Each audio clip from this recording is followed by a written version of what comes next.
For most businesses, client acquisition or customer acquisition is going to be one of the highest costs that you have, at least the most important thing that you work on. All of your other business expenses, payroll, rent, insurance, all the other technical things you have to pay for, like hosting and your programming, those are all important. But those come as an expense after you've made sales. You need those things after sales have been acquired. Getting customers to connect with your business, whether they walk in the door of an office, they go to your website, they email you, they call you, is where everything starts. Nothing happens until a sale's made. Sales don't happen until you have customers to talk to. You can look to increase your conversion rate. You can look to improve your closing rate. That's all great, but you need to have large volumes of customers to talk to. I'm sure you wish you had more people walking through your door every day. I'm sure you wish you had more people on your website, watching your videos, checking out your blogs. So customer acquisition is crucial. In fact, if you watch things like Shark Tank or other business shows, one of the first questions they ask is, how much does it cost you to get a customer? You want to get that cost lower, but you don't want to not spend money on acquiring customers. Because even if you spend zero on acquiring customers, customer acquisition is still your biggest expense. What does that mean? Well, if I spend zero, it's not an expense. Well, it is, because that means you're not acquiring the customers that would make you money. If you don't acquire 10 new customers because you spent zero getting them, you lost all the money from that revenue, so that's an expense. How much should you spend? Well, it's not so much how much should you spend, it's how much you should make on it.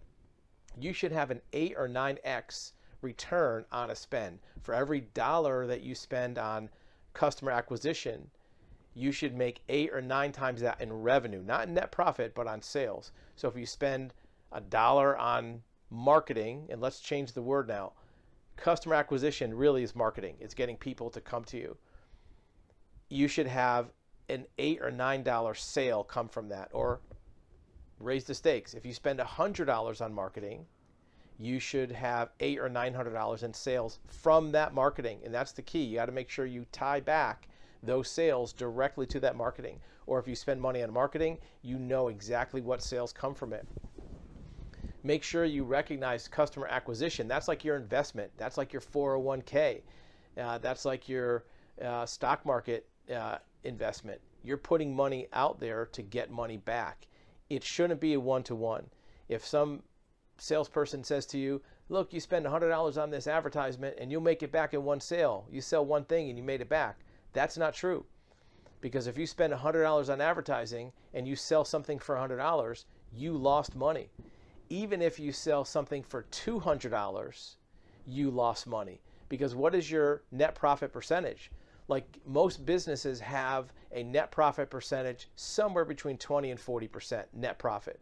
So if you sell $1 million a year, your net profit maybe is $250,000, $300,000, right?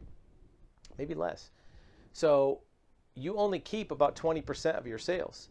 So if you sell something for $100, you keep $20 or $30. So that $100 you spent on marketing to get that sale, you lost money. Raise the stakes.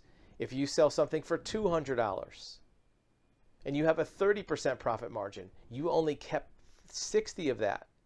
If it cost you $100 to get 60, you'll go out of business. So how much do you need to make? Well, to break even at a 30% profit margin, right? How much do you need? You would need about $400 in sales just to break even. And of course, you want to break even. That's just adding more work to your workload for nothing. So that's why we look at an 8 or 9x return to make sure that it covers even a smaller profit margin, like a 20% or 25%. See where that goes? So make sure you're putting good investment into client acquisition or marketing, call it that, but you're also tracking the sales to make sure that those investments are paying off. Some of them aren't going to pay off. You're going to have to do some speculation, just like every other investment you make. When you put money in the stock market, some of your stocks don't work. So you want to constantly be measuring and evaluating all of your marketing client acquisition efforts to see which ones are working. Do more of those. The ones that are working borderline, tweak those to get better results. And then once you also have higher traffic, higher inquiries, that will also help you with your conversion rate, because now you have more data, you have more touch points for your salespeople or your website to track what's your conversion, what's your closing. And if you have 1,000 customers a day to work with, you can more quickly adjust your conversion attempts and your closing techniques and your sales pitches. Where if you only have 10 a day, it takes you longer to make those changes because you have less practice sessions. So higher client acquisition volume, traffic volume, will also give you a faster uptake of your closing and conversion attempts. It's all good stuff to have. More people in front of you as a business. Don't squander it, don't waste it, and don't waste the money getting there, but definitely make that the tip of the spear, the thing you're trying to do first to get more people in front of you before you do anything else, before you make your product better, before you hire more people, before you spend more money on anything else. Get more clients in front of you, and that will be the driving force of your business development and growth. And it will keep you from growing too fast because you won't add in expenses for things you think you need. You only add the expenses after you have the sales to support them.